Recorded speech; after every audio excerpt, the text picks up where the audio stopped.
Hey guys, welcome to the second in the series of GoSeek Talks. This is Sham, your host for this talk as well. And this one is going to be extremely special for me, extremely special for GoFloaters to bring it all to you because I've got my friend across here, Rajiv. We both worked together in the past, and it's been good to connect back with him. Albeit in different and incidentally we are now both running startups, so a lot to talk, lot to share. Happen. What's happening? Should we stop? Should we stop? Sorry? Should we stop? It started play again. Okay, so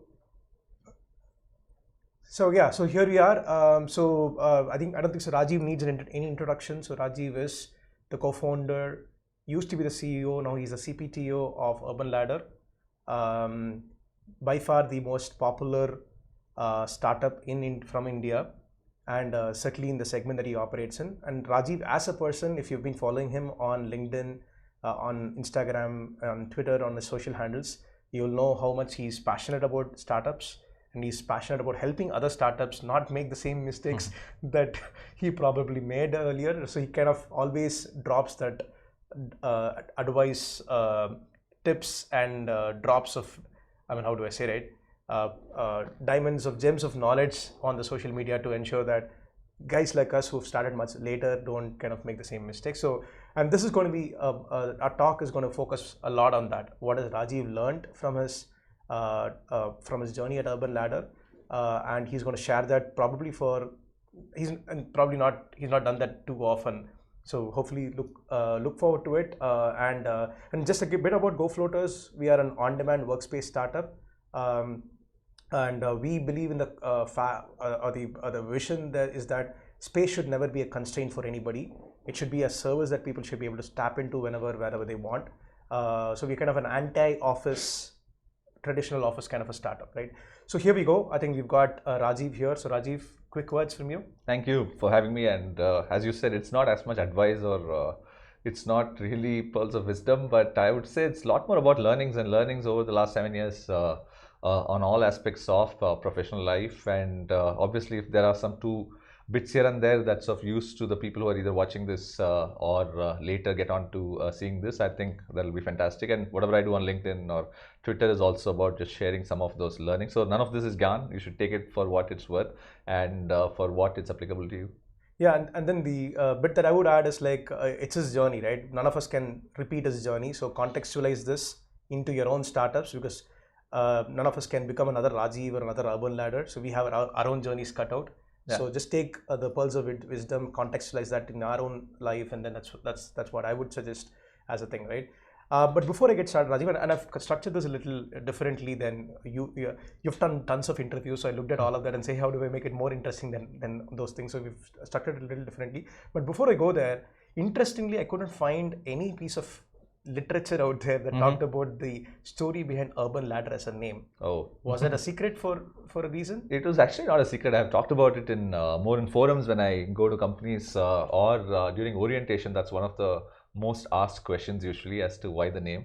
I think a bit of a short story there. I think both Ashish and me actually wanted to start up something else, which was around grocery, and for some reason we had named that company Corn Ladder. Don't ask me today why, but we had said, okay, something around the house, something which is a part of gourmet food. So the word ladder stuck from there, and we were also very inspired by all these dual names, Harley Davidson, and more so specifically in the US, Pottery Barn, Crate and Barrel, which are big players in the US furniture industry. And somewhere it was also very, not very explicit names like bed and bath, and some of these we didn't like very explicit names. We wanted something which was a bit more implicit. And obviously I'm trying to recollect memories from 8 years back, but this was exactly around the same time frame, 8 years back, 2011. And so we said, okay, we like the word ladder. Then we said, okay, we want a dual name.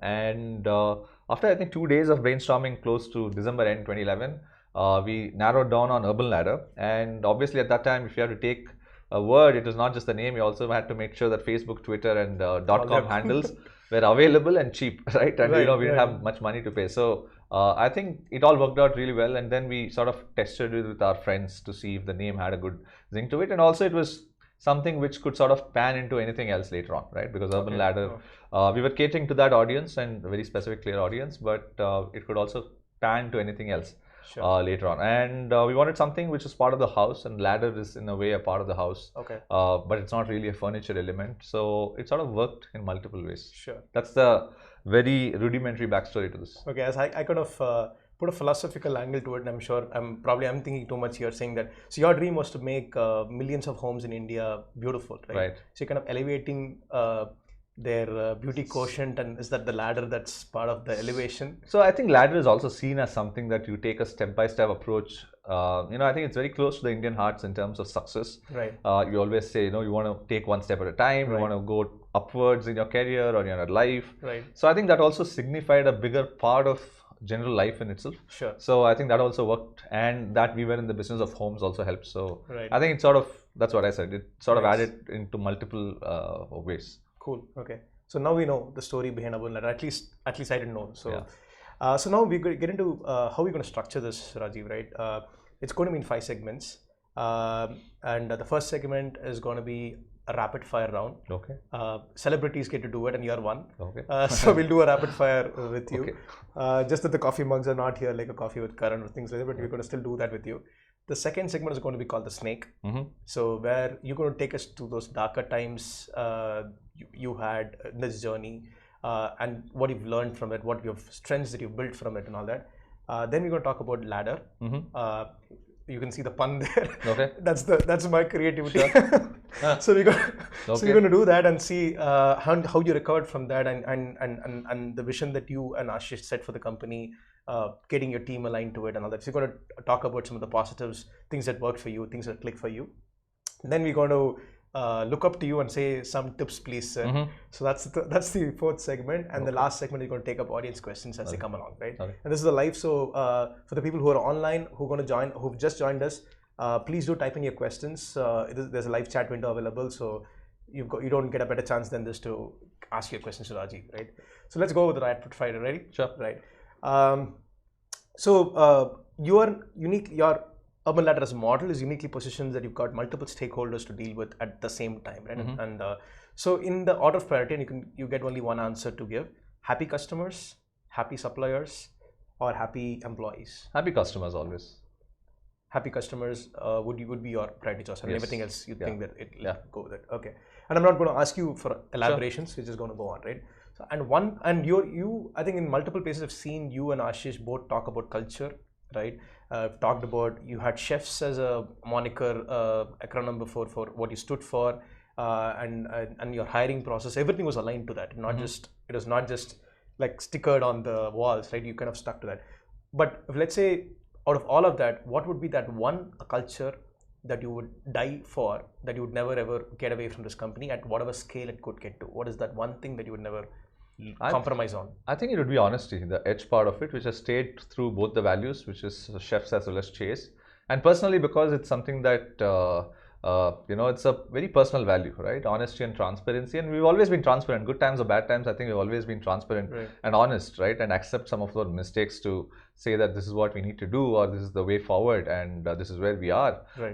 And I would say honesty and transparency is probably one thing that we've been able to do at all times in the last 7 years, and hope to be that way forever, for the journey of Urban Ladder. Right. Okay. And that kind of probably sets yourself apart from so many of the other stories that we hear about. Such online platforms not kind of hiding things behind the things. I think that's probably why your name is still out there, strong, right? Winning many short sprints versus winning the marathon. I think this is a tricky one, but now we have come to realize, I think winning the marathon is is really the thing, because there are so many times in the last 7 years when the short sprints have given a lot of highs and a lot of lows. But if you either become too positive during those highs or become too low during the lows, I think it's really not going to work. So I would say, Ashish is a big believer of this. He's always been, through the cycles of ups and downs. So I would say, I think we are in it for the marathon, and we are looking at it to build a 25, 30, 50-year-old company, right? And that's something that we talk about a lot in this team also, not to be too, either high or low with all of the things that are happening around in the funding environment, with respect to team, people leaving, all of that stuff, right? So I think we've been very clear now, even more so than ever before, that we are in it for the marathon. Sure. Hey, how many of us know a 8-year-old startup? There are not too many that exist, right? Right. So and you started in a journey that many of us in India probably didn't know the word startup as a first thing, right? And you picked up a segment that was not accepted as short success, right? And e-commerce itself was pretty nascent, and you picked up a segment, and you already run the marathon in a way, right? Probably looking at multiple other marathons in the future. No, I think we are on literally like what Jeff Bezos says for Amazon. We are probably on day one always, right? So see, that's the thing with the marathon. You don't really ever complete it, right? And though you complete real marathons, but in the professional world, because today Jeff Bezos says Amazon is still a startup on day one. Correct. And it's a 25-year-old. We could die any day. Yeah, right? Exactly. And if you don't innovate, you die any day. So, during a marathon, you need to know when to run fast. You need to know when to save up energy. You need to know when to really slog it out. So, and business life is always a marathon. There's some reason or the other. Sometimes it's demonetization, sometimes lack of funds, sometimes it's, a lot of funds. So I think it's always a marathon forever. And I think that's something that I think internalizing it and making and living that every day obviously means we had to go through that entire journey to get there. But I think today we are much clearer on this. Perfect. And then I'm going to take you through time machine. What was more fun, that 2 BHK, 3 BHK apartment where you had one room and you had a whiteboard like this on the wall with photographs? Was that more fun, or is the swanky office here in the middle of Bangalore more fun? I mean, again, I'm not talking about a lot of other things. I'm just talking about fun as.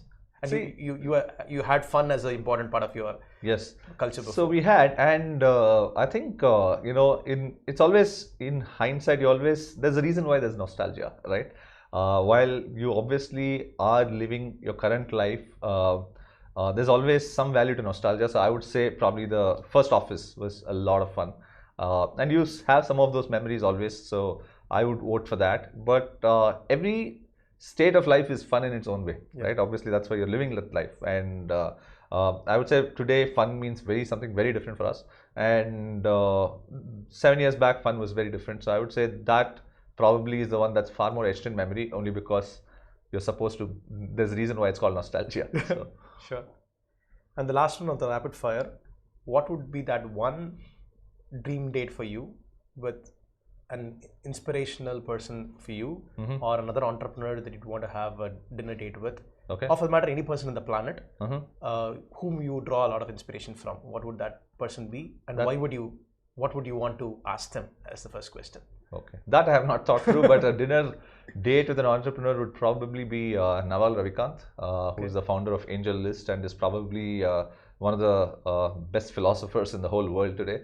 And I think there'll be he's got a fantastic mix of the startup world from Silicon Valley, as well as investing, as well as philosophy, right? It's like sort of a fantastic triad, which I really look up to, and that's something that's around the same aspects that I would probably want to structure my life towards. Sure. So I probably have a lot of questions on how he made decisions, how he invested, or different aspects of philosophy, on what he believes on different aspects of philosophy, and that could turn into literally not just a dinner date, it could be like a week also. I could have keep chatting with him.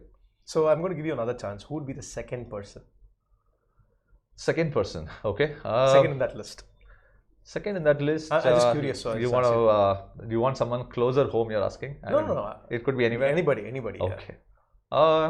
Second entrepreneur. Not actually thought. Maybe Bill Gates, because I think Bill Gates has probably been, and I'm watching this Inside Bill's Brain on Netflix right now. He's always been an inspiration from the first time I ever touched a computer, right? And this was 1992 or 1993, right? So 25 years back. And today in his new avatar, the kind of philanthropy, I mean, for someone who's earned the kind of money that he has, for him to actually be solving the world's toilet problem is, I think, phenomenal, right? And he's not just sitting idle. He's even at his 65, he's working, every single day solving problems which government should be solving, right? And not just that, I don't see the other thing. Sorry to cut it short. So the other thing that I love about what he's doing now, he's not letting his money do the talking. He's doing the talking. Right? Exactly. He's not saying, he could have sat in Just this invest. couch and say, okay, take this money, run an NGO, do that. But he is mighty inspirational. The kind of stuff that he reads, the kind of knowledge he shares, and just the work ethic he has even at 65 is just phenomenal. Absolutely. So great. That brings us to the end of Rapid Fire. And for the people who have joined after we started, we're talking to Rajiv from Urban Ladder. We just got through the first section of Rapid Fire, and we're getting in a second section called the Snake, right? So I'm going to take you through layer by layer into some of the tougher times that you've had. So what's been the toughest business decision that you've ever made in this journey? And why was it tough in the first place? And what are the learnings from it, right, that you could apply to other decisions that you had made after that? Let me pick one from 2-3 years back, because just, and we've made a lot of tough decisions. It's very difficult always to sort of compare one against the other. It's like comparing apples against oranges. But if I were to pick one, would be to shut down the modular business. We were into kitchens and wardrobes, and around a couple of years back, we had to actually shut that business down. It was also because, we were sort of letting down customers, letting down our team. But in hindsight, the lesson was that we should probably not get into something unless we have solved the core business itself, right? Because that was like almost getting into a new business and sort of diverted our focus on every aspect of our business. It's not to say you can't build a big business on that category. It's just that we got into it a bit too soon, didn't invest in it, probably the kind of time and energy that we should have. So as a result, very smart set of people, a lot of very passionate team members, customers who were sort of depending on us to do it for them. We sort of at some level let them down, I would say. But again, as I said, these are things that you would only know in hindsight. Right, connecting the dots backwards. Yeah. But I think I see a parallel to the decision that you had to make earlier to just do 35 products and 3 cities. Right? Yes. And then really get good at it, processify things, get good at measuring the entire cycle, customer journey, and all that. So I think a lot of similarity. A lot of that. So what's I mean, for startups out there, I'm kind of weaving in a question that was not here. When not to scale? See, there are at least 2 or 3 things that you'll have to watch out before you scale, right? One is, have you established product market fit? Which is, what you're selling, is it clearly there is an audience and there's a demand for it at the price at which it's being sold right now, right? Not at a discount, not when you're just spending a ton of money on customer acquisition, right? Yeah. So that's one. You should have product market fit. 2 is you should have the right systems and processes to be able to scale, right? Because just purely scaling on people will break at some point in time, right? You need certain systems, certain technology, and this is again a mistake that I personally own up to, right? And this was something that we didn't do well enough. And the third one is, do you have the monetary resources? Because when you're going to be scaling up, you're going to go all in or not, right? And when you want to go all in, you have to be ready, because there is going to be competition, there is going to be challenges that you did not foresee. So you have to really put your best foot forward and move ahead. Right? And if you can do all of these 3 resources, including financial resources, then it's probably the right time to scale up, and scale up really fast, because most of the businesses which have become monopolies today, which are really number one in their own categories, really scaled up fast at some specific points in their life. Right? It could be Uber, it could be Airbnb, it could be Google. They just went with full steam ahead at some point once they established some of these. Sure. So the next question it's going to be taking you to more darker times. So were there times in this 8-year journey that you've had where you, either yourself or you and Ashish in combination, thought that, hey, we're probably running the wrong race, or probably our marathon or our sprint has come to an end, we should probably go back and do other things, maybe we took the wrong turn somewhere, right? Were there times like that? I'm sure there would have been things like that. I mean, I've gone through, even just the last 2 years, I've gone through enough number of those points where you look at, stare at a blank wall and think, what decisions have you made and all that. So have there been things like that, and what brought you back? So I think obviously there are times when you're like wondering whether this is the right thing, and probably even in the first 2-3 years, I'm sure there are times when it would have happened. But one of the good things. And Ashish is a super driven guy in terms of just the way he looks at some of these challenges, and I have not seen a driven individual like him. And so whenever we have some of these challenges, we do talk to each other, right? And we do have a wider network, because we have team members, we have coaches, mentors. So always just talking it out and maybe breaking the problem down has helped us. And to also say that, hey, there is an entity, we've created that entity. Now that entity has to proceed forward and move in its journey, and there are going to be times when that journey demands the entity to shake off either businesses or people or customers or whatever it is, right? And that's just part of life, because that's just an entity. A corporation is also an organism. It's like any other living being. So it will, the survival of the fittest, so it will move ahead to survive. So I think it's thankfully never been to a point where, are we going to survive? Is it always been, okay, do we have to do this cut, or do we have to do this business removal or whatever else? Those are the kind of tough decisions. And it's not to say that we want, companies don't have this challenge, or entrepreneurs or founders don't have this challenge. It's just that when you have the challenge, and that's the whole purpose of grit and resilience, right? At some level. And I think, to that extent, Ashish is really strong, because all of us go through, personal challenges, professional challenges. And and I've learned a lot from him on that, come what may, he's like almost a bulldozer with, through that problem and that wall. He'll just ram his head. I'm going to show up always. Exactly. It doesn't matter. I'm going to show up always. Exactly. Right. And I'm going to solve that problem. So, and I think the team has also overall got that vibe from him in a way, and all of us, right? Because he has more experience in it. He was doing that a lot in Amar Chitrakatha, which he was running literally single-handedly for 4 years before. We were all come from corporates and big companies, so it's slightly easier for us. You've seen the cushy life. Exactly, right? In Yahoo, it's very difficult for me in Yahoo to go through that, but he had done that for 4 years in Amar Chitrakatha. So he sort of got that very raw grit and resilience, and I can see that every day, right? There are challenges, but that's something I think a lot of team members now are also able to sort of step up to that, because we have a lot of people who are on 4 or 5 years, and they sort of have gained that attribute to say, I will really put my head and solve this problem also. Sure. So I get into the hiring part of it, because I think as entrepreneurs or as founders, I'm sure sometimes you'll spend 40-50% of your week in just hiring, right? But then this is still, by and large, sometimes could be a hit or miss, right? So what have been those hiring, I don't know if call it mistakes or blunders, but things that you've done, you thought, hey, this makes sense, this is the guy that you found the guy, right? We can, broad shoulders guy, we can put responsibility, but then it didn't happen, right? And what's been learnings from that? And what could, as early stage startups that might be listening here, building our core team is going to be a make or break decision, right? Technology, funding, even customers, marketing, all of that is all built on top of this core team that's going to stand. It's like that Chakravyuh is going to stand everything getting thrown at it, right? So you're hiring misadventures and learnings from that. I think hiring misadventures, thankfully, we have not had too many. There are obviously mistakes and people leave very early and not being able to scale up. But at a very foundational level, either when you're hiring too fast and not really sticking to your process of testing for culture, testing for values, all of that stuff, I think that's one mistake you should avoid. Sure. Second is hiring people with entitlement, right? Because there are people that come from big companies, especially if you're used to very cushy jobs and you've been in big companies forever.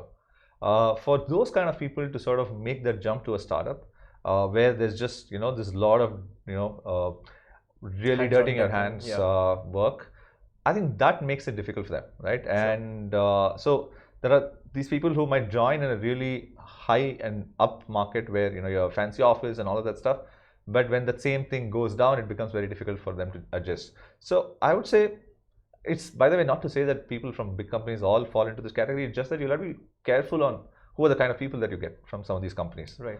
People who do not have that kind of entitlement and who know the ups and downs of life. And I think that's something that's important. Sure. So as an offshoot to that question, have you believed in kind of taking somebody junior, grooming them up to, I think when you initially, I think you mentioned that in some other videos as well, where you the initial core team, they were all young, right? And then they all now take very highly responsible positions in the company. Yeah. So was that by design, or was that it happened? Or you had only that much of money to be able to hire junior folks, or maybe a combination? It was a combination of all of it, right? Because it was also sort of something we tried our hand at. We liked doing that. We had some wins, so we continued that. There's only so much money, and I think it worked itself really well out for us. So that way, we had a very strong belief of grooming people very young, and these are all people who are just fresh from their MBAs and who are doing phenomenal things today in different companies or in our ladder. Sure. Another offshoot question into that is like I think we've talked about culture multiple times just in this one video, right? When was the time that you actually sat down and put together, hey, this is going to be the culture of Urban Ladder?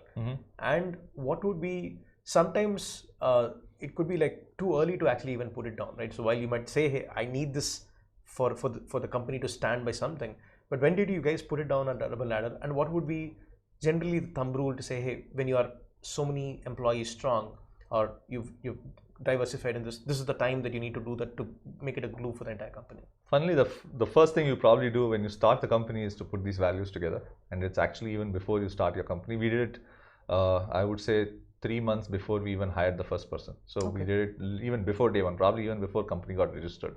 And I think that's important because the foundational values have to come from the founders themselves. And also, more importantly, it's also the set of, and we call it values. We didn't have separate two things called values and culture. Culture is a bit more of a everyday behaviors, while values is a decision-making criteria, 0 or 1, right?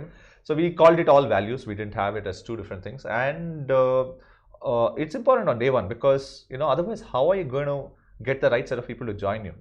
And that's something that we got really right. The first set of 10-15 people, because it's almost like if you get the first 10-15 people right, you're getting like, it's almost equivalent of 100 people later. Correct. Because those are the people that will recruit the next set of 100 people. So we got that very right, I would say, right? And the first set of values also we put together. So you have to put a lot of conscious effort and energy and thought into it to set the values as well as to be able to hire people on those values. And I think that's a pre-day one task. So that's, I think, something I've not heard before. So that's a big learning for me to actually put that down first before even putting the first brick on the wall, have the values in place, right? Yeah. Cool. Okay. Now I'm going to give you a special power, and I'm going to give you a time machine. Okay. Right, figuratively speaking. So which month, which year would you travel back to? Oh. And what would you fix? And from then on, Urban Ladder's journey is different.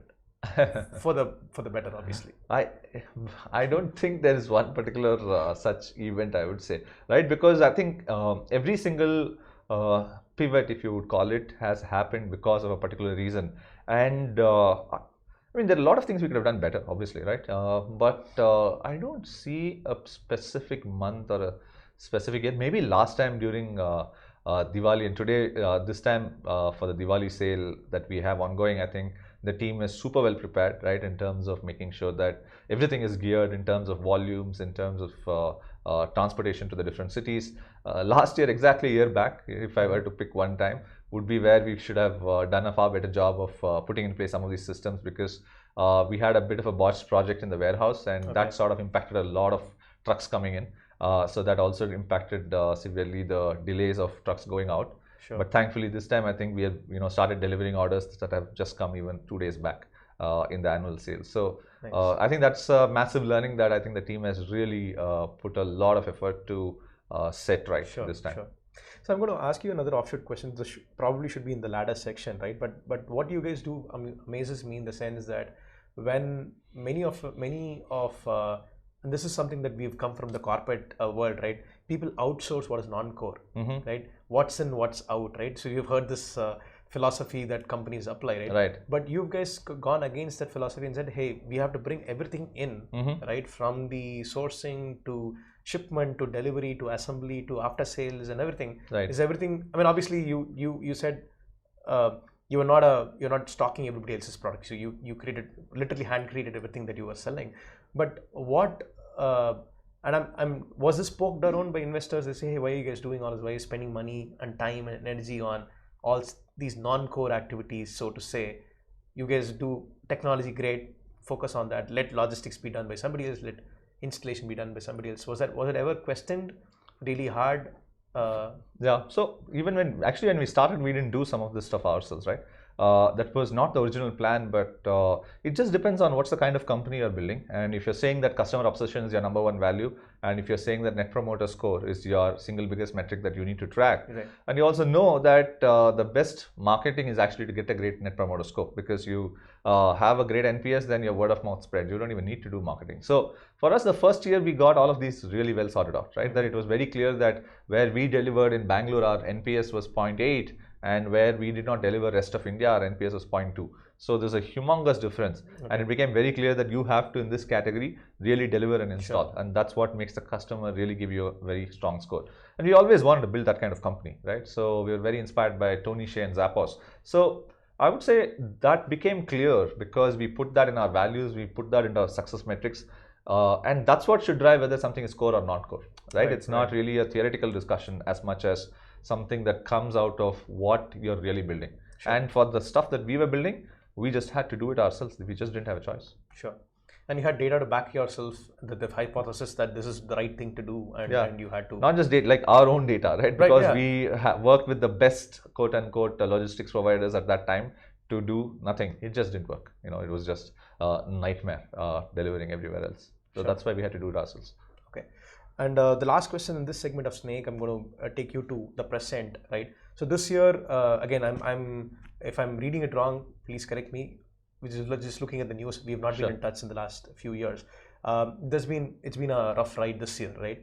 I'm sure there's a lot of things that tough decisions you had to make, and now you're looking up to becoming EBITDA positive. I don't know if you're already. Yeah, so we've touched a couple of months EBITDA positive already. Yes. Okay, so should yeah. So that's I think that's probably something that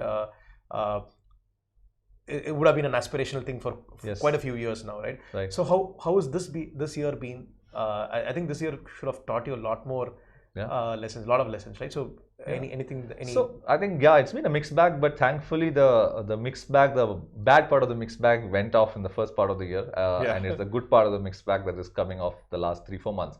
And the team has just really stepped up, right? Because everyone who's sort of been with the company, and these are all people who have been there for 5 years, 6 years, 7 years. So we've seen the really good times. We've also seen the challenges at the start of the year. We had to let go of team members, and we had to shut down some unprofitable businesses. So we had to shut down some cities and some pin codes.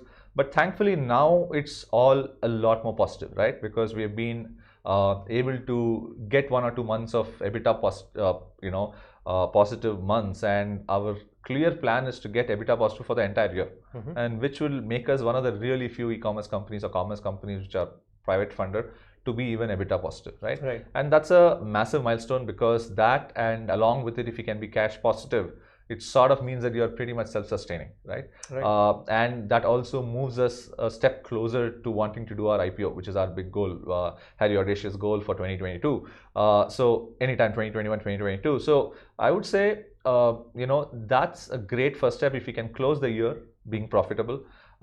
And the other part of it is we also started opening new retail stores. We just opened one in Pune last week. We're opening in Bombay. We're opening in Chennai. We're opening in Hyderabad, Calcutta. Bunch of these will happen over the next 4-5 months, and we are also trying franchisee route for the first time, and for the retail outlets. So that's something that is also, because people are looking for momentum, people are also looking for growth, and we're doing all of this in a way that is actually sustainable, profitable. Because even just at the start of this year, we were still burning money, right? And to have done that shift in exactly 6 months is a humongous effort, and that's thanks really to the team and how they've scaled up literally every member of the team. Sure. So I think I was very because every startup goes through a lot of ups and downs. There are near death scenarios that every startup faces. So how is the teams and you had to let people go, and obviously I would have set a different kind of a mood in the company. So the people who still remain with you, how are they chugging along? How is their morale, their values and everything? What do you guys do as founders to kind of keep that up and running? I think communicate a lot, right? That's why I said honesty and transparency is probably the single biggest value, which is critical, because once you really communicate and over communicate during those times that, hey, we've had to do this because we've sort of been pushed to a spot where we had to do it, but this is how we are going to come out of this situation. we need your help to get out of this situation, because the entity called Urban Ladder at the end of the day has to survive, and that's where that's what we created. That's what you guys have all been doing for the last many years. And unfortunately, as an entity, it goes through ups and downs, and let's do this and let's give it a chance. And that's literally what the team did between, I would say, March, April, May of this year.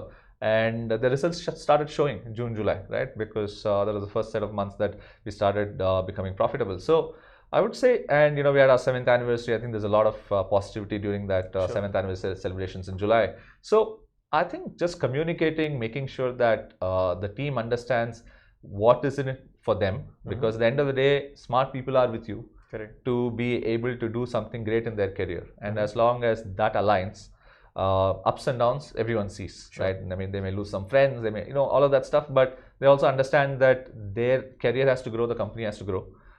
And that when the two happens in sync, smart people will remain, right? And that's literally what we've done. I mean, just get out of that situation. Even for the people who have left, I think they thought that the company is bigger than me, right? Yeah. Oh, the kind of maturity that people showed, the people who had left us in February and March, just phenomenal, right? We have to appreciate. I mean, it just and that's also because of the culture I think we have created. But they showed the highest level of maturity to be able to say, hey, we will figure it out, and they've all gone on to do something fantastic in different other companies, and the relationship is no different from how it was at that time, and that shows a lot in terms of at least what's the kind of people or how they respected and how we have respected them, right?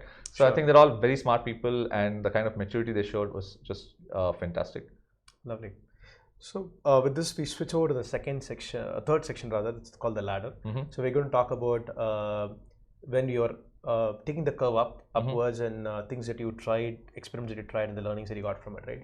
This is one question I have to ask, Rajiv, right? Indian consumer is a paisa vasool consumer, right?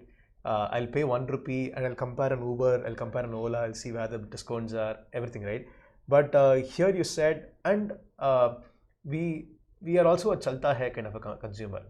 This does the job, right? A rubber band does the job. I don't need to buy a Fevicol for it, right? So this is what I have in my house, and I can make this happen with this, right? So with the chalta hai attribute and then the paisa vasool attribute, but you guys said design, customer experience, right?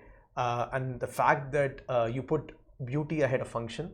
I know you had the multi-faceted products as well, which could do, I mean, in smaller homes, you could do the products could serve different purposes.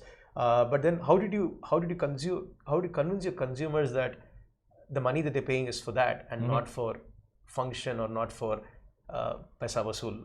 So I think inherently the word value is a very very critical word, right? Now value, all consumers want value. It doesn't matter whether you're a big luxury customer, you're a value customer, you're a mass customer. Now what that word value means is very perception driven, or very self driven. Now the customer that we were going after was a slightly more at that time a slightly more premium customer, because first of all they had to buy furniture online, which essentially meant that it was a very early adopter audience. Correct. Two is it was a customer for whom that product was very priced at that particular point in time, right? The kind of product. So we actually, when we came, were priced cheaper than what the product was already available. Yeah, right. So there were customers for that product. Okay, right. So that essentially means that you have a market. Sure. And you're pricing the product value. So we were actually going after value, but in a very specific segment, right? Our products even today are can't be bought by everyone, right? We are not mass brand, right? But neither are we a luxury brand, right? So you pick that core and premium audience, which is in between, let's say, luxury and mass. And that audience has value also in their mind. Now, what is value? Could be that it's a great product. It's got a great finish. The quality is just something that you can just completely close your mind and buy. It could be the service and the installation that we do. It could just be the kind of sophistication we bring into that whole experience, even that online experience. So there's some sense of pride that we probably also brought in, right? So I think all of these micro aspects is what sort of go into what is value for me. And we were to that extent a value brand, but we were not really for the value customers. We just were value for a customer who was going for that kind of product. Right. Okay. And how did you really test this in the early stages? So I think the story, as I've known, you wanted to fix the problem for yourselves when you were kind of setting up your own houses, right? Right. So did you first build it just for you? Hey, this is what this is whom I would buy from. This is what I would buy. And then you went on to find other similar personas and then started to take this idea to them, or how do you kind of find this niche? Because I think finding the right customer segment and finding the right product for that and creating the market fit is probably that's a secret sauce, right? So how did you guys figure this out? In a way, what you said was true, because we just put products that we would like personally, right? And those first 30, 40, 50 products were all products that we would have liked personally, to that level curation, right? And we also felt that we wanted to have a particular design style, which was transitional, which is sort of a mix of contemporary and classic. And we wanted clean lines. We like clean lines. We didn't like anything which was gaudy, which was ornate. So we just picked stuff which was similar to our own design taste within a particular set of categories and a particular set of price points.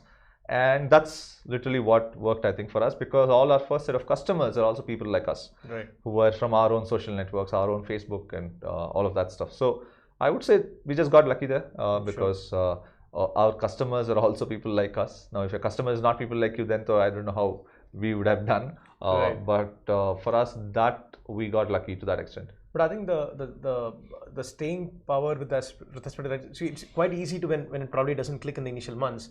You would say, hey, let me do a different thing. Like, let me get somebody else's product, or let me get import it and do it, right? You could have gone multiple ways if it did not click. But I think you stayed with the idea. It clicked. So it worked. So that's why we stayed with that idea. If it had not worked, then I think we would have done something else. But it worked well. So that's why we stayed with that idea. Sure. Okay.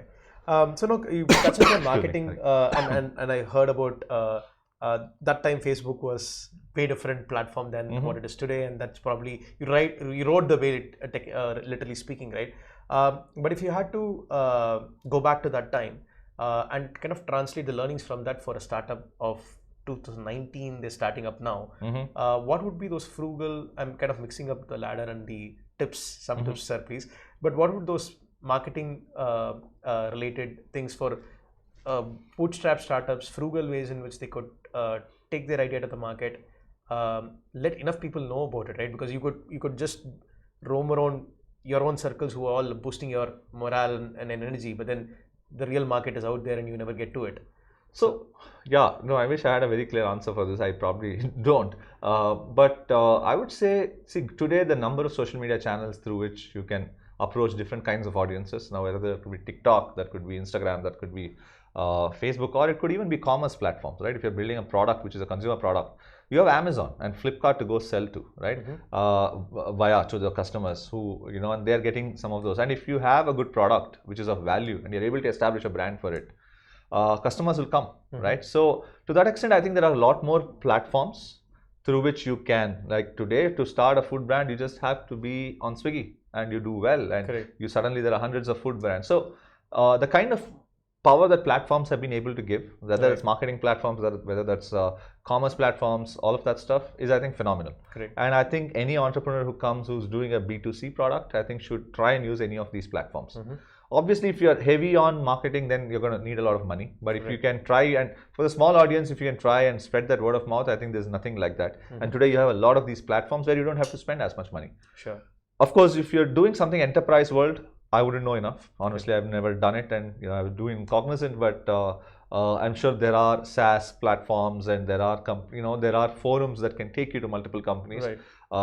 And there are investors who also, if you tie up or you go tie up with a Microsoft accelerator, they'll probably take you to the clients. So a bunch of accelerator, early stage kind of, places that you can actually tie in to be able to go there. But I don't know enough, honestly, to comment. But I think there's just a lot of platforms today to be able to also get your first set of audiences. After which you probably need money to be able to really go digital market out to the wider audience. So I'm switching gears again back to your journey again in terms of Urban Ladder. Again, as a person outside consuming media content out there, you've taken a lot of pivots, right? The last one being going all in terms of retail. So take us through some of your pivots you've done, right? What are the thinking at that time, and how are those pivots really worked out for you guys, right? So, and maybe just one or two some examples there.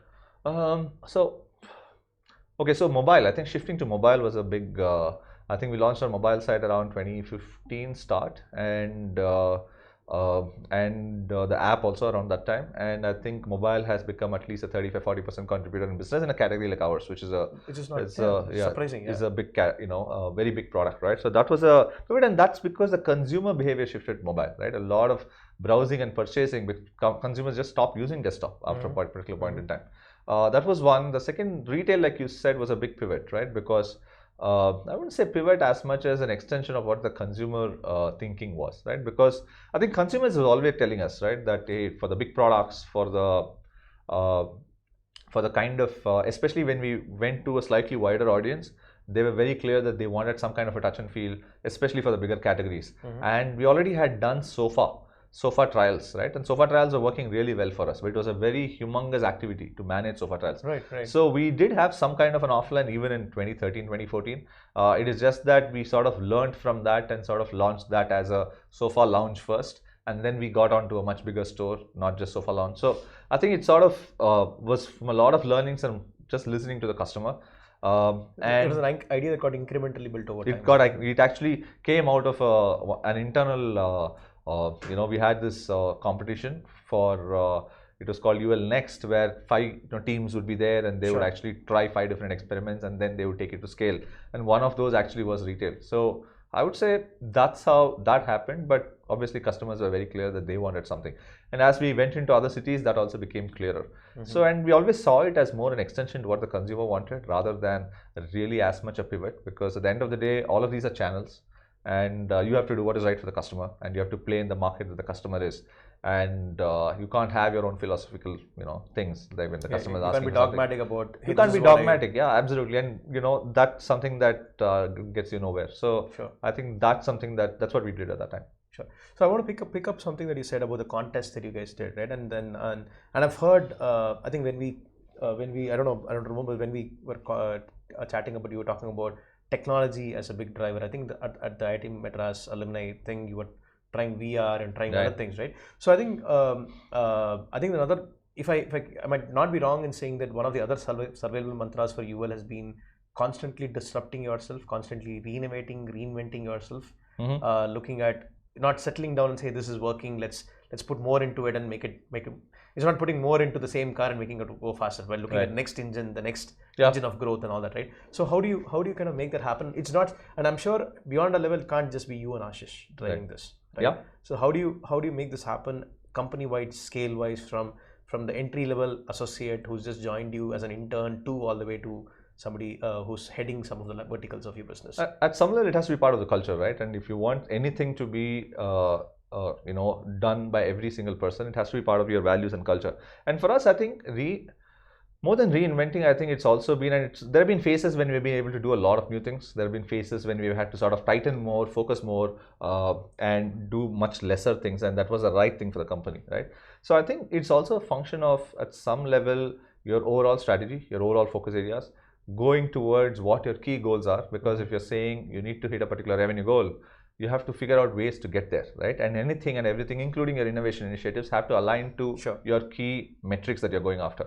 And it could be something which is a very micro idea that someone who's on the field is giving us. Maybe someone who's gone on deliveries, who's in a particular location, or someone who's taking customer service calls has an idea, and that sort of funnels back to be able to be done as a feature. So it's usually very bottoms up to that extent. And the competitions have worked in different ways when we were bigger. But today it's a lot more about focus and making sure that we are efficient, right? And those are a lot of micro ideas that keep coming from the team that's working on it. And that's what we take up. I wanted to kind of you to spell more beans on that in terms of what are the channels that you've built up for that bottom-up innovation to come up, right? Or the innovation to trickle through all of that, because it at some point in time, somebody could demotivate that, hey, this doesn't work, or this is not us. It would work for somebody else, but it can't work for us. You'll have naysayers. I mean, how are you? So how do you what's the channel there? So I think a very flat organization, because there's just absolutely no hierarchy in Urban Ladder, and it could be anyone who has an idea. So we have all hands that happen. We have a monthly catch up where Ashish and me, pretty much meet with every team. And these are forums where anyone can ask, suggest, whatever, right? And we do that pretty diligently, and we've always done that pretty diligently, however big we were. Obviously, it's tougher to do it across different locations, but we have done it even across different locations. We've always had at least an all hands or some such forum once in a month, and We've had other idea, sessions, and some of these have fizzled out. But usually in these connects, which we call the leadership connect, right, pretty much that always works out really well. People come out with ideas, come out with suggestions, come out with concerns, and smaller the group, the better it is than an all hands. And all hands, where people sometimes come up with it, sometimes they don't. But right. I think in a smaller forum, it works out really well. And do you guys also reward such ideas? Do you have any formal reward mechanism for? We used to have rewards for not just ideas, but as much ideas taken to some level of an experiment or a completion. Today, I think it's a lot more aligned towards our values, and if you've shown either a value or you've done some accomplishment, that's what most of the rewards are. Right. Not for a very specific idea or any such thing. Yeah, I don't think there is one such. Sure. Okay. So, and then again, taking to the present, right? So there's been a few M&As that have happened in the same space that you are in. IKEA has entered India in a big way, and it was like always like it's that old story, right? When is a lion going to enter, kind of a thing, right? So now they are there, right? So how do you see? I think it probably means both good and bad, and like a lot more hands-on deck and hands-on wheel for you. But I just want to understand from your perspective, how do you see all of this happening now? Do you see what, and more importantly, I want to see all of us, right? So as early stage startups, for example, I'm in the co-working space, and there are enough number of big giants out there, and we have to still plow our way through. Sometimes it could be daunting to look up them and say, hey, how am I going to even beat them at their own battles? But then you see there's an opportunity also arising from that, right? So I just want to understand how you perceive all of this that's happened in the recent past. Suddenly there's a lot of flurry of activity that I see in the furniture space. I think and decor even put together. Sure. Yeah. See, competition is something that's going to happen always, right? There's never going to be a phase where you're not going to have competition. If you're in an interesting market, there's going to be bound to be competition, and that's true for any industry, any business. At least in a space where the industry itself is growing, competition is not something that you have to worry about, right? Where the market is either small, or the market is already saturated and it's growing at 2% or 3%, let's say. Soaps and shampoos, it's only going to grow at a particular rate. You're not going to suddenly have a massive growth rate the next year. There someone loses share, someone gains share, right? So there's a lot of, Unilever loses, then Procter & Gamble gains. It's the same pie. It's the same pie, right? The pie is not growing as much. And then there are a lot of, the Patanjali will come, and, those are trying to eat from the same pie. So thankfully for us, we are not in a sector where the pie is increasing much faster. It's in double digit, right? And it's a very unorganized pie, right? Which is still 80% unorganized. Yeah. So even a branded player comes, is going to eat from the unorganized pie and not from really the branded pie yet. Sure. So today is not the time to worry about competition. And if you've seen, let's say, any category, right? For example, apparel. Let's say in the last 15 years, there have been at least 10-15 brands which are all anywhere from 500 to 1,500 crores, right? It's not a single brand play. It's not like one person is the entire apparel industry. Right. Because branded categories, or any category which is a vertical, will always have multiple brands. Different brands will cater to different consumer segments, different price points. Correct. Maybe in the furniture category, it could be 4 or 5 different brands. It may not be 15 different brands like apparel. And there's no good reason that we will not be one of those 4-5, right? Sure. And there'll be other niche players and stuff, but we will be probably one of those 4-5 in the next 10 years. And that's what we have to go towards. And the only reason why we will not go towards that is if we do not give a great customer experience, or if we do not make sure that customers' promises that we're giving are not held, right? And that's the only reason why we will not be one of those 4-5 brands, not because of any competition. Right. So basically, you got yourself to blame and not the... Absolutely. Right. Okay. So, but has it also... I see the silver lining that I see is like, probably is the Indian consumer now more... he's opening up for design.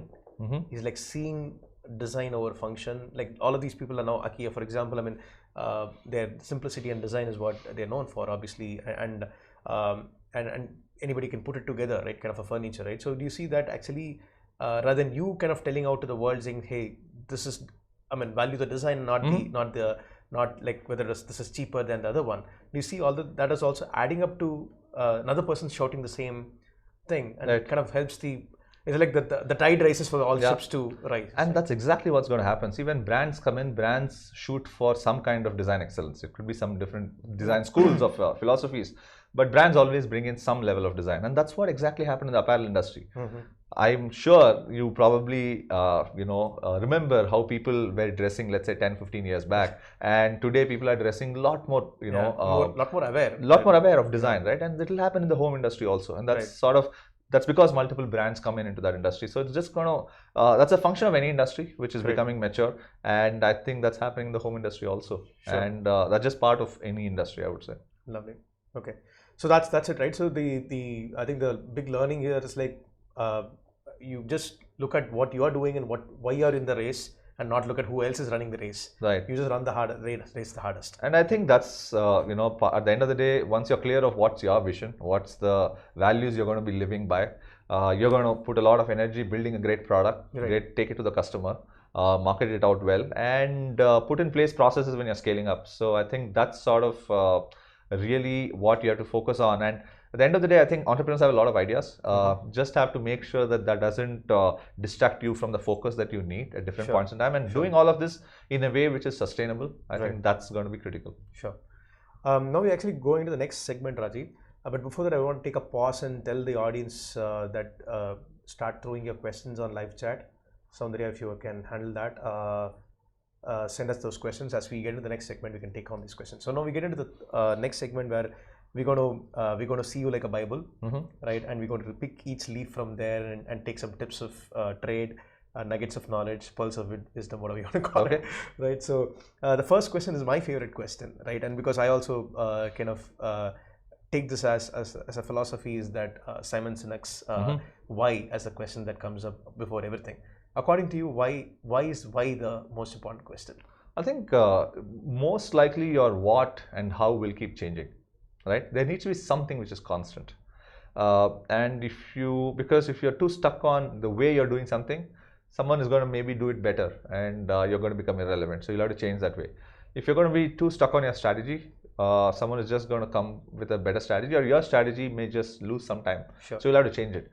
Now, there needs to be something constant that everyone is coming towards. Otherwise, if even that is changing, you're sort of left wandering all over the place. And that's probably why the why of it typically holds true for a really long time for a company.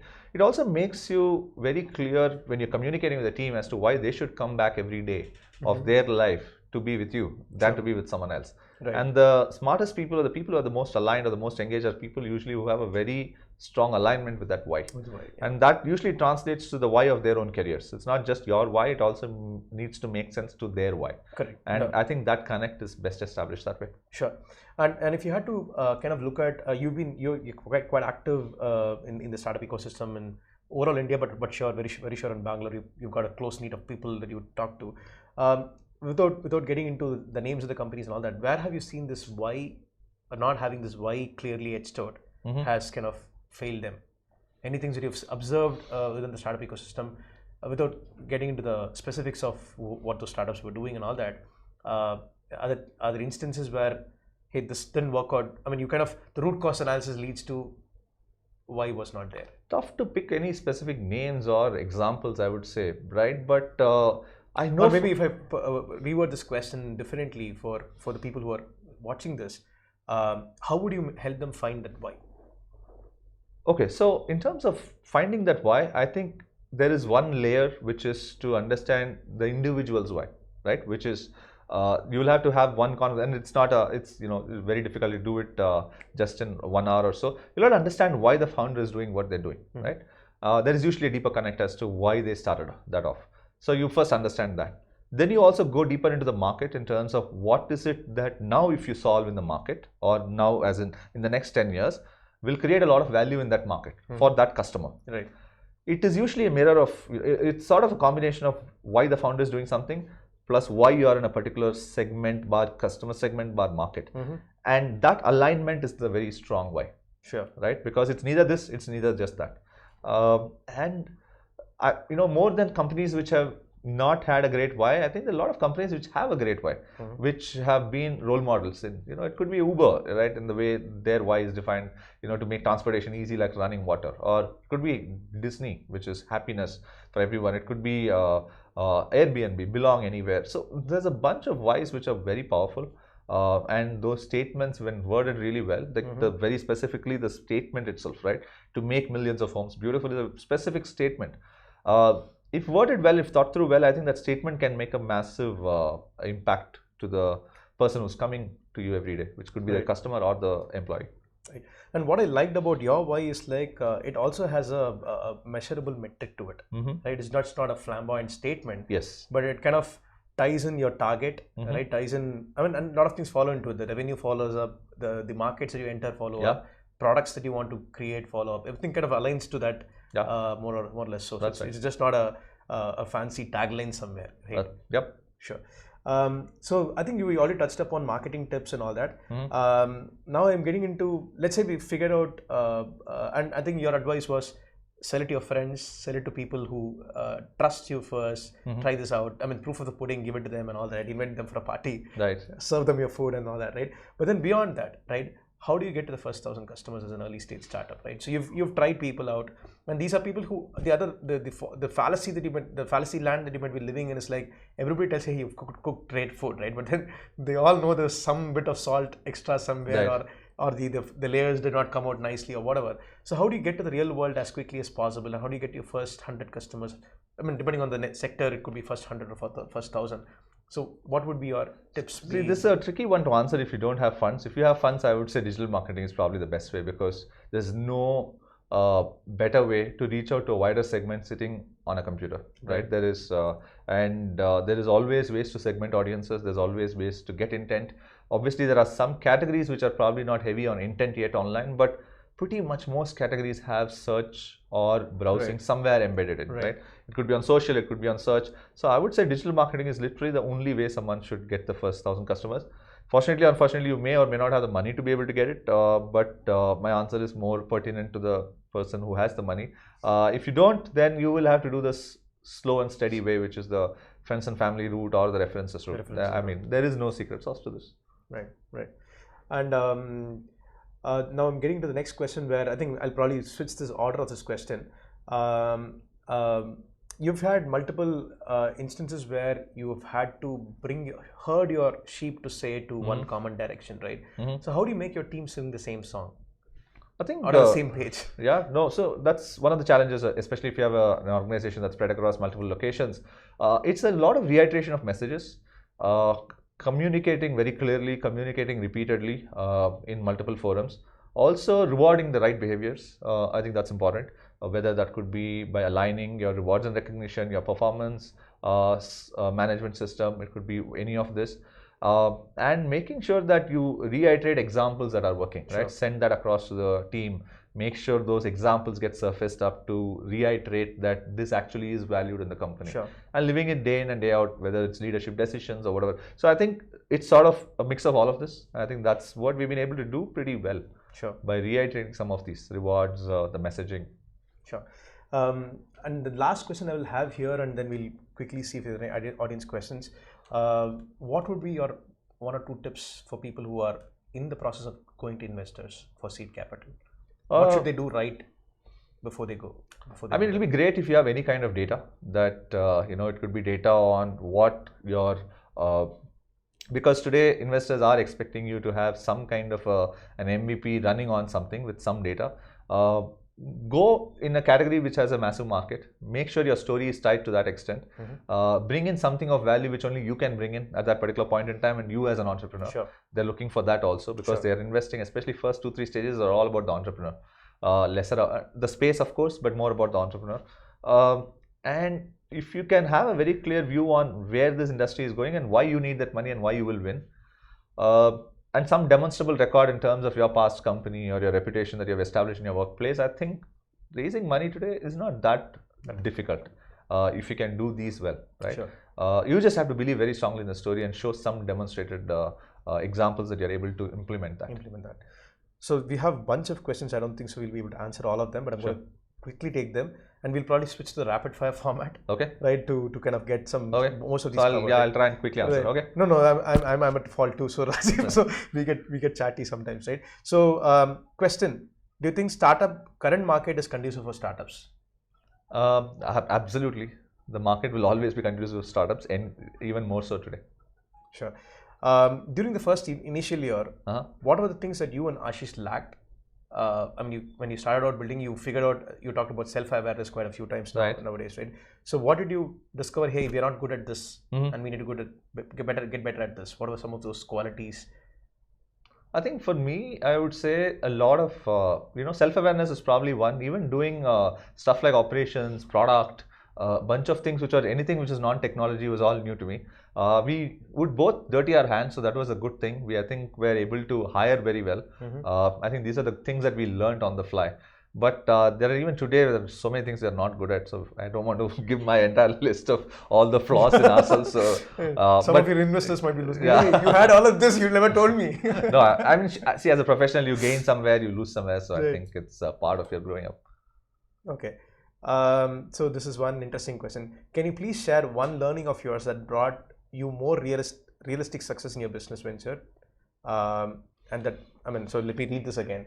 One realistic, one learning that kind of got you realistic success. I mean, if you have to pick one. That's like, digesting the entire interview into one point. But there is no such, there's no such gems that, you can just do one thing and it all works. I would say focus. I think the power of focus is something that we all as entrepreneurs tend to lose. We try and do a lot of things, especially when we have money in the bank. We try to do a lot of things. I think if you can stick to that focus and win on very, very few things and be someone meaningful in that, what you're trying to win on, I think that's something that will hold you in good stead always. Sure. Another question here is like when you've kind of grown into a larger team, so how do you get everybody to bring out their productive best? Time management, task management, goals, objectives, meeting them, right, and not just it be just the data metric somewhere. Actuals versus goals is always red, right? So I don't think personally I have done a great job of this, but it's been one of the challenges, honestly. But I would say just make sure that people have a very strong work ethic and you're aligning what their goals are, because it's very easy to go into effort, but I think outcomes is what needs to be measured. And when outcomes are not getting hit, then you get into the input metrics on why you're not hitting the outcomes. But if you hold people to very smart, very tight outcomes, and you're monitoring it literally every week, every day, it could be tasks, it could be initiatives, it could be goals, then I think it becomes pretty clear that you're on a very performance oriented path, right? Because otherwise it becomes very easy to just measure effort and not measure the outcome. It can't be one or the other. I think that's my bigger philosophy in this. So rapid fire in this: realistic, smart goals or stretch goals? What would you set to your team? Realistic, when they've joined the team and they've got into the system? I don't know the answer to this. I honestly, genuinely don't know the answer to this, because we have sort of had good cases on both smart goals as well as stretch goals. We've had bad failures on both, so it's very difficult for me to answer this. Sure. Now I think we'll wind this off with this question, last question, right? And this is, I don't think so any entrepreneurial interview cannot will end without this, right? Okay. Or at least in my whatever I've seen. Bootstrap, fundraise. And there are people who strongly believe that bootstrapping and doing it is the only way to build a strong business. And there are people say that, hey, I don't want to just keep beating my horses harder. I need to go to another state of orbit and orbit shifting. I can't do it with bootstrap. So obviously you've raised money, so maybe we know already the answer. But what's your take today? So this is again one of those things that does not have a very specific answer. It just depends on what you want to do, right? Raising money gets into an orbit which Bootstrap will not be able to, and let's be clear on that. But raising money means you have more stakeholders and more decision makers. So you're getting new bosses in a way, right? So if you are someone who is doing this for the kick of doing it your own self, then raising money is probably a bad idea. But I would say if you want to really build something of massive impact, you will not be able to do it without raising money. I know there are a lot of companies which have been examples, the Craigslist and Basecamp, and there's a bunch of others in the US. But the companies which have raised money are the ones which have really done phenomenal scale, and because it requires capital to scale up something. So I don't think you need to be dogmatic this way or that way. It just depends on what you want to build, Sure. what's the customer saying, what you're looking at as competition, and what the company demands at that particular time. Raising money has worked well for us, and I think the industry we are in, I don't think there was any other choice. Yeah. So I think if there's capital, you're under leveraging when you're not raising capital. Right. But just be careful on what you're doing with that capital and how much you raise, because capital can also bring in a lot of bad behaviors. So you'll have to really be avoiding those bad behaviors. Right. I think we've got an amazing hour packed of a lot of things that you've gone through, right? I personally had a lot to learn. This is something that like I said, once we parted ways from Cognizant, I've been observing your journey from the outside. I think this gave me an opportunity to peep into your brain, peep into your thinking and your company's thinking. It's an amazing time, Rajiv. So it was a pleasure listening to you. I think a lot of other entrepreneurs like me who just joined the races probably has a lot to learn from this whole episode that we had, and the rapid fires. I think you did amazingly well. We don't have a voucher for you, but we do have a small gift to give it to you.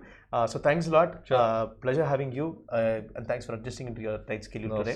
Certainly. I mean, it was fantastic chatting with you, and obviously when you ask some of these questions, it also makes me think back to some of the answers from the past. But I hope it was of some value to people, and if there are any other questions, of course, people can always ping me on LinkedIn. Yeah, and then the YouTube video is going to have all of his social media handles. Okay. So you know where Rajiv is. He's not going to be missed around, right? You can always get in touch with him. Yeah. Okay. Thanks, Rajiv. Thank you. Pleasure having you. Thanks, guys. All the best.